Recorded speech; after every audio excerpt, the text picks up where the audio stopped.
बहुत समय पहले की बात है। एक राजा था जो बहुत बुद्धिमान और न्यायप्रिय था। उसके मन में हमेशा कुछ सवाल चलते रहते थे।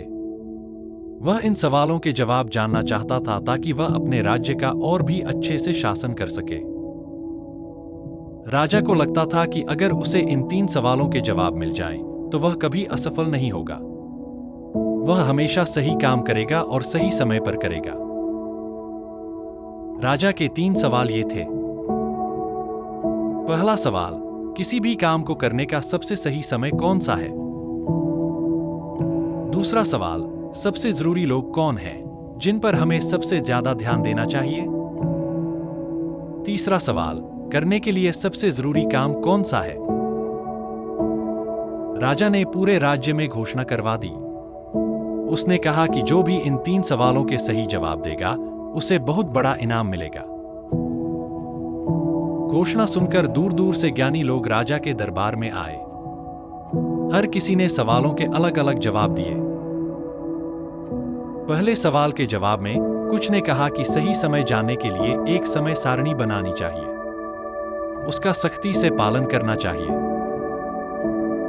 दूसरों ने कहा कि यह असंभव है कि हर काम के लिए पहले से सही समय तय किया जाए। उन्होंने कहा कि राजा को बेकार की बातों में समय बर्बाद नहीं करना चाहिए। उसे हमेशा देखना चाहिए कि क्या हो रहा है और फिर सही समय पर काम करना चाहिए। कुछ और लोगों ने कहा कि राजा अकेले यह तय नहीं कर सकता कि सही समय क्या है। उसे बुद्धिमान लोगों की एक परिषद बनानी चाहिए।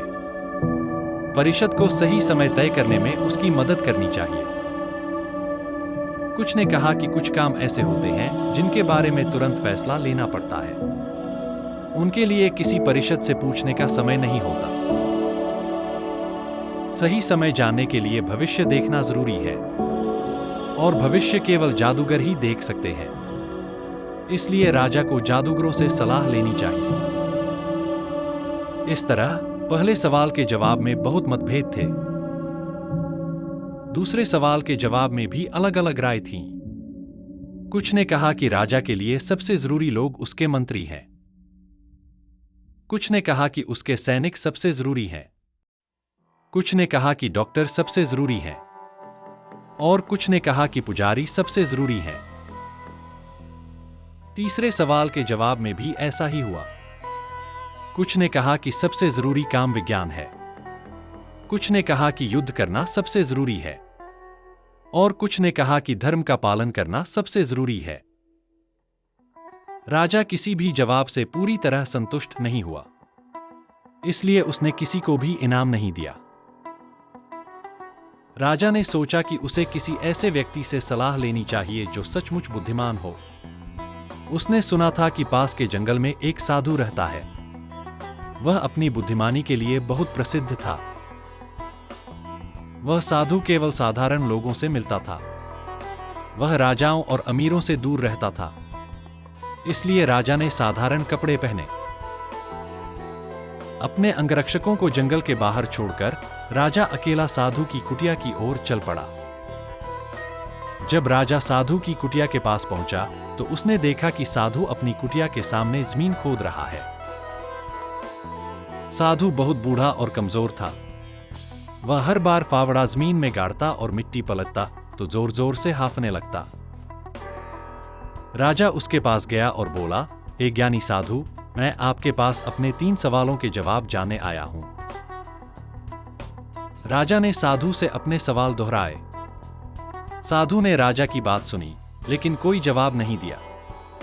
वह बस अपनी जमीन खोदता रहा। राजा ने कहा, आप थक गए होंगे, लाइए मैं आपकी मदद कर देता हूं। साधु ने धन्यवाद कहा और अपना फावड़ा राजा को दे दिया। राजा जमीन खोदने लगा। राजा ने 2 क्यारियां खोदी। फिर वह रुक गया और अपने सवाल दोहराए। साधु ने फिर भी कोई जवाब नहीं दिया। वह बस खड़ा रहा और राजा को देखता रहा। फिर साधु ने कहा, अब आप आराम कीजिए, मुझे काम करने दीजिए। लेकिन राजा ने फावड़ा वापस नहीं दिया। वह खोदता रहा। 1 घंटा बीता, फिर दूसरा। सूरज पेड़ों के पीछे छिपने लगा। आखिरकार राजा ने फावड़ा जमीन पर रखा और कहा, हे साधु, मैं आपके पास अपने सवालों के जवाब जानने आया था। अगर आप जवाब नहीं दे सकते तो कृपया मुझे बता दीजिए, मैं घर लौट जाऊंगा। तभी साधु ने कहा, देखो, कोई दौड़ता हुआ आ रहा है। राजा ने मुड़कर देखा। उसने देखा कि एक दाढ़ी वाला आदमी जंगल से दौड़ता हुआ आ रहा है। वह अपने पेट को हाथों से दबाए हुए था। उसके हाथों से खून बह रहा था। वह राजा के पास पहुंचा और दर्द से कराहते हुए जमीन पर गिर पड़ा। राजा और साधु ने मिलकर उस आदमी के कपड़े उतारे। राजा ने देखा कि उसके पेट में गहरा घाव था। राजा ने घाव को साफ किया और अपनी रुमाल और साधु के तौलिए से पट्टी बांधी, लेकिन खून बहना बंद नहीं हो रहा था। राजा ने कई बार पट्टी बदली जब तक कि खून बहना बंद नहीं हो गया। घायल आदमी को थोड़ा होश आया और उसने पीने के लिए पानी मांगा। राजा बाहर से ताजा पानी लाया और उसे पिलाया। तब तक रात हो चुकी थी। हवा ठंडी हो गई थी। राजा और साधु ने घायल आदमी को उठाकर कुटिया के अंदर लिटाया। आदमी ने अपनी आंखें बंद कर लीं और चुपचाप लेट गया। राजा भी दिन भर के काम और पैदल चलने से बहुत थक गया था। वह दरवाजे के पास लेट गया और सो गया। जब राजा उठा तो कुछ देर तक उसे समझ नहीं आया कि वह कहाँ है और वह दाढ़ी वाला अजनबी कौन है जो उसके पास लेटा हुआ है और उसे घूर रहा है। घायल आदमी ने कमजोर आवाज में कहा, मुझे माफ कर दीजिए। राजा ने पूछा, आपको किस बात के लिए माफी चाहिए? मैं आपको जानता भी नहीं। घायल आदमी ने कहा, आप मुझे नहीं जानते, लेकिन मैं आपको जानता हूं। मैं आपका दुश्मन हूं। मैंने आपसे बदला लेने की कसम खाई थी, क्योंकि आपने मेरे भाई को फांसी दी थी और उसकी सारी संपत्ति छीन ली थी। मुझे पता चला था कि आप अकेले साधु से मिलने आए हैं। मैंने आपको मारने का फैसला किया था जब आप वापस जा रहे होंगे, लेकिन जब बहुत देर हो गई और आप वापस नहीं आए तो मैं अपनी छिपने की जगह से बाहर निकला। आपके अंगरक्षकों ने मुझे देख लिया। उन्होंने मुझे पहचान लिया और मुझ पर हमला किया। मैं किसी तरह बचकर यहां तक पहुंचा। अगर आपने मेरी मरहम पट्टी न की होती तो मैं मर गया होता। मैं आपको मारना चाहता था, लेकिन आपने मेरी जान बचाई। अब अगर मैं जीवित रहा तो मैं जीवन भर आपके सबसे वफादार सेवक के रूप में सेवा करूंगा। कृपया मुझे माफ कर दीजिए। राजा बहुत खुश हुआ कि उसने इतनी आसानी से अपने दुश्मन से दोस्ती कर ली। उसने न केवल उसे माफ कर दिया, बल्कि उसने कहा कि वह अपने सेवकों और अपने डॉक्टर को भेजकर उसकी देखभाल करवाएगा। घायल आदमी को छोड़कर राजा कुटिया से बाहर आया। वह साधु को ढूंढ रहा था। वह जाने से पहले एक बार फिर अपने सवालों के जवाब जानना चाहता था। साधु बाहर घुटनों के बल बैठा था। वह उन क्यारियों में बीज बो रहा था जो राजा ने कल खोदी थी। राजा साधु के पास गया और बोला, कृपा करके हे ज्ञानी, मुझे मेरे सवालों के जवाब दे दीजिए। साधु सीधा खड़ा हुआ और राजा को देखते हुए बोला, तुम्हें तुम्हारे जवाब मिल गए हैं। राजा हैरान हुआ। उसने पूछा, मुझे जवाब मिल गए हैं? कैसे? साधु ने कहा, क्या तुमने ध्यान नहीं दिया? अगर तुम कल मेरी कमजोरी पर दया करके मेरे लिए जमीन न खोदते तो तुम चले गए होते। तब वह आदमी तुम पर हमला करता और तुम्हें पछतावा होता कि तुम मेरे साथ नहीं रुके।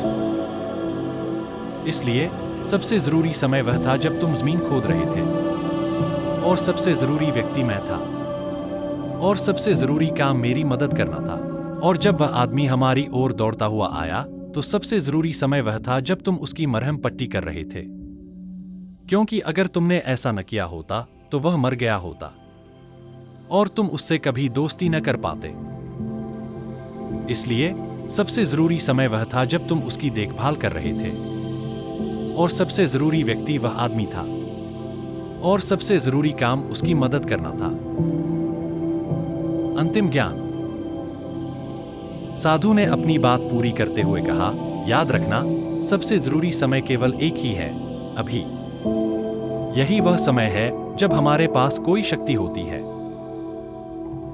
सबसे जरूरी व्यक्ति वह है जिसके साथ तुम इस समय हो, क्योंकि कोई नहीं जानता कि भविष्य में तुम किसी और से मिलोगे या नहीं। और सबसे जरूरी काम उस व्यक्ति के साथ अच्छा करना है, क्योंकि इसी उद्देश्य से हमें इस दुनिया में भेजा गया है। राजा साधु के ज्ञान से बहुत प्रभावित हुआ। उसे अपने तीनों सवालों के जवाब मिल गए थे। वह संतुष्ट होकर अपने राज्य लौट गया।